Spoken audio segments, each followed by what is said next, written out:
its copyright is actually 1978.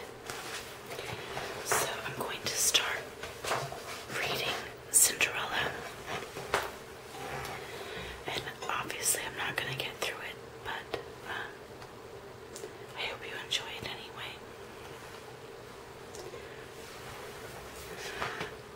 Once upon a time in a faraway land, a widowed gentleman lived in a fine house with his only daughter. He gave his beloved child everything her heart desired: beautiful dresses, a horse, a puppy. Still, he felt she needed a mother's care, so he married again, choosing a woman with 2 young daughters who he hoped would be playmates for his little girl.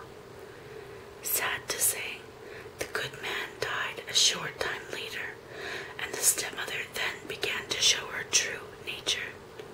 She was harsh and cold, and bitterly jealous of her stepdaughter's sweetness and beauty, qualities that made her own daughters, Anastasia and Drizella, seem even meaner and uglier by contrast.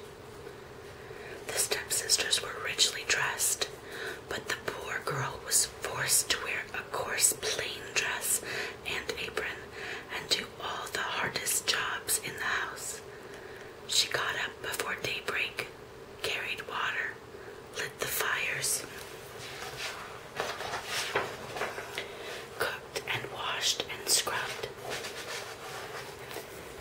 When she had done her work, she used to go to the chimney corner and sit down there among the cinders and ashes to keep warm.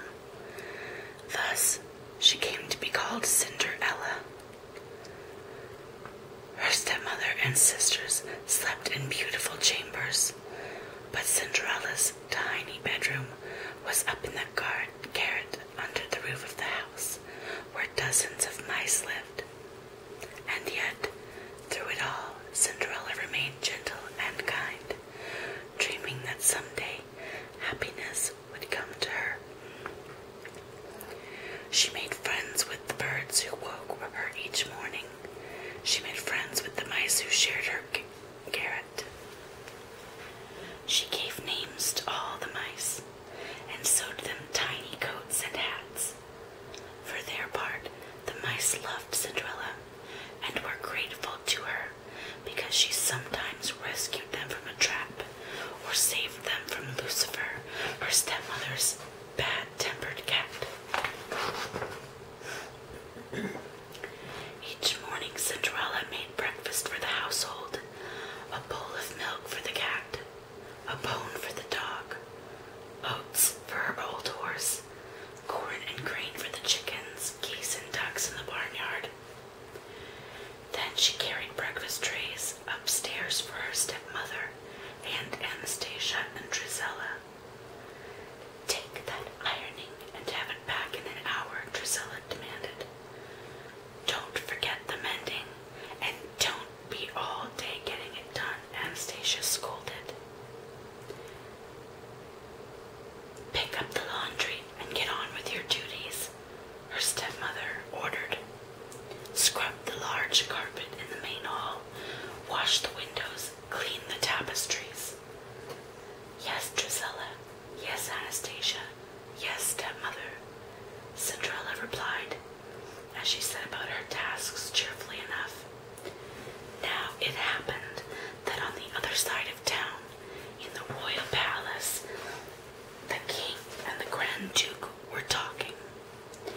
"It's high time the prince married and settled down," said the old king.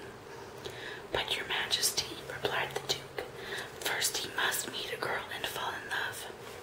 "You're right," the king agreed. "We'll give a ball and invite every young girl in my kingdom. He's bound to fall in love with one of them."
was she who had to iron the full skirts, pleat the ruffles, and tie the ribbons into bows.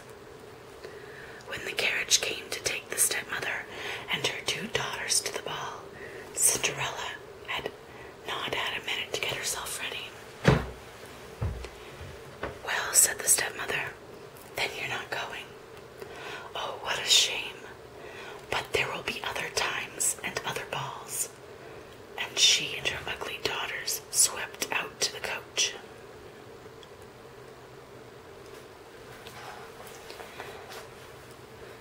I hope you liked that, and I will try and have another video soon. Have a great rest of the week.